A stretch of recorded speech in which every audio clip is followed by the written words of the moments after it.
agar untuk dikoreksi bagi desa yang bersangkutan.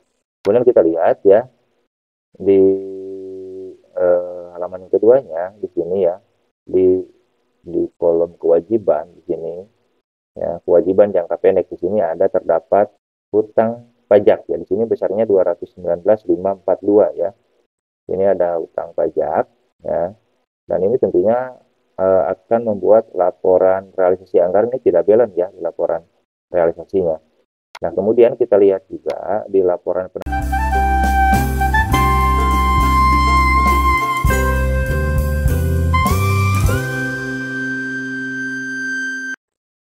Assalamualaikum warahmatullahi wabarakatuh. Selamat malam, salam sejahtera bagi kita semua. Semoga rekan-rekan operator dan kaur keuangan dimanapun berada dalam keadaan sehat walafiat. Ketemu lagi dengan Agib Channel. Kali ini Mimin akan mengingatkan kembali ataupun menegaskan kembali bahwasanya mungkin rekan-rekan di sini ada beberapa desa yang mungkin dalam menyusun laporan keuangan itu belum balance ataupun belum seimbang laporan keuangannya, karena ada satu mata anggaran ataupun gini, bukan mata anggaran tapi ada satu transaksi ya, ada transaksi yang keluar dari rekening kas desa tapi dia tidak termasuk di dalam di dalam penganggaran APBD ya. Perlu ditegaskan bahwasannya tentunya di akhir-akhir ini rekan-rekan harus segera menyelesaikan laporan realisasi anggaran ataupun laporan anggaran. Di sini hanya mengingatkan kembali ya bagi rekan-rekan semuanya, kita perhatikan ya dalam laporan keuangan ini, kita ambil saja di laporan yang di sini saya misalkan mengambil salah satu contoh desa ya, ini tentunya juga belum selesai ya laporan keuangannya.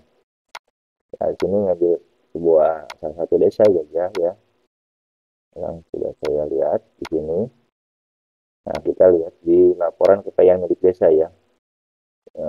Laporan kekayaan milik desa ini sudah tercatat ya, untuk di halaman satunya saya kira sudah selesai semuanya tercatat, peralatan mesin, kemudian gedung dan bangunan, jalan irigasi dan jaringan semuanya sudah terinput ya di dalam laporan neracanya.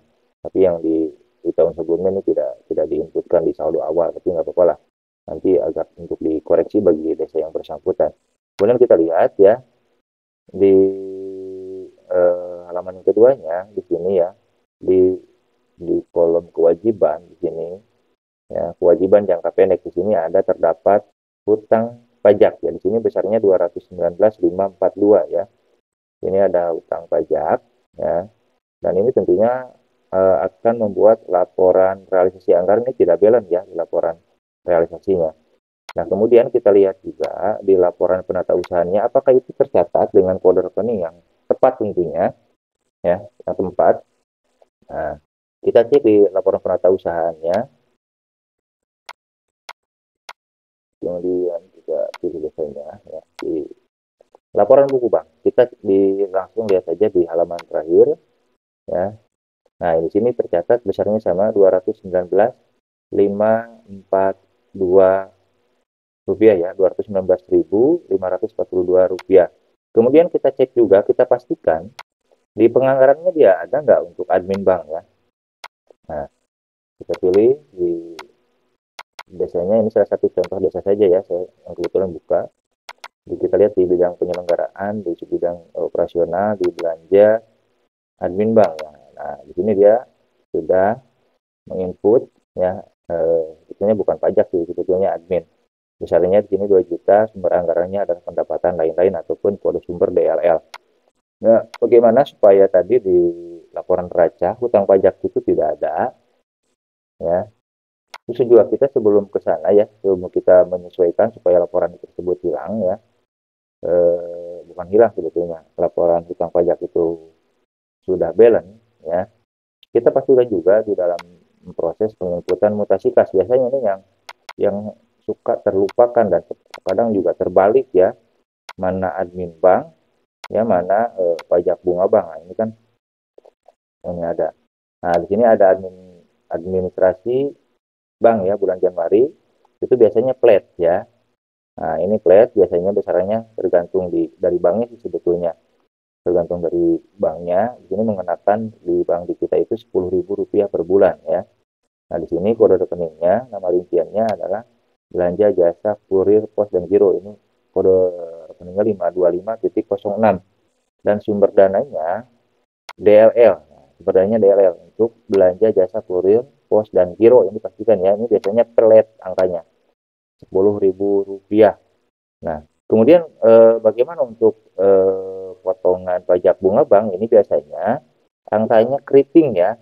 Angkanya keriting disesuaikan dengan jumlah saldo yang ada di rekening kas desa seperti ini yang di bulan Januari Rp1.646. Kemudian di bulan Februari Rp1.454. Nah, ini seperti ini ya. Nah, kita perhatikan di sini kode rekeningnya. Nah, dia tidak dianggarkan di dalam penganggaran, tapi ini dia keluar di rekening kas desa, dia keluar ini. Itu kan ini pengeluaran ya. Rp1.454. Nah, di sini kode rekening yang digunakan adalah kode rinciannya 71105 atau potongan pajak PPh lainnya dengan sumber dananya DDL, bukan DLL tapi DDL. Nah, untuk memastikannya supaya dia dibuktikan ini dia masuknya di kolom pajak bunga bank ataupun di admin bank di laporan penata usahaannya ya. Laporan penata usahaan laporan pengusahaan di buku pembantu banknya. Ini hanya sekedar contoh saja ya.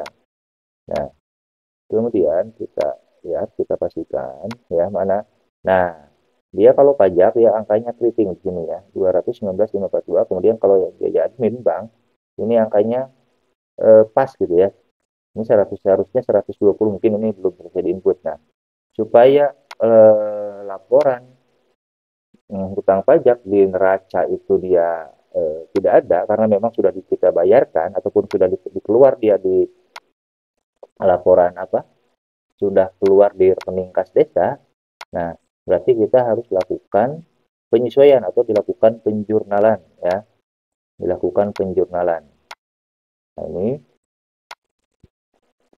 supaya angka ini dia bahwa kita tidak punya hutang pajak lagi karena kan ini sudah keluar ya. Kalau ini tidak disesuaikan, tentunya ini nanti akan menjadi dampaknya itu laporan realisasi anggaran kita itu tidak balance ya, tidak balance. Oke, kita langsung saja, tidak perlu berlama-lama.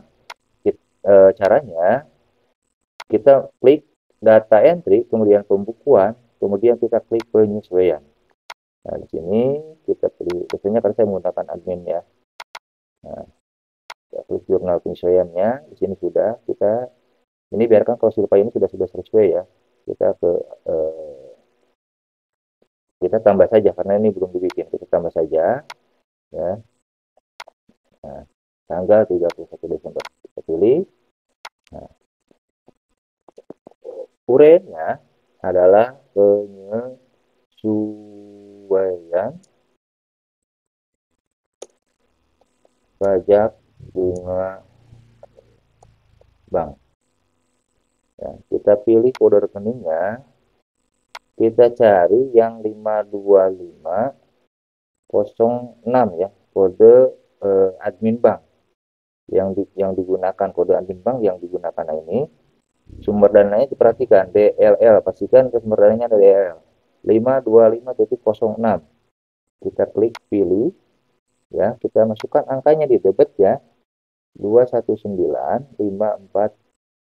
Lalu kita tambah rekening lawannya ya, akun PFK ya, ini akun PFK adalah potongan pajak PPh lainnya atau 71105. Ini sumber dananya adalah DLL. Kita pilih, lalu kita masukkan angkanya 219542. Lalu kita simpan. Ya, ini pastikan juga angkanya balance antara debit dan kreditnya. 219542, 219542. Lalu kalau sudah, kita simpan, lalu kita posting. Oke.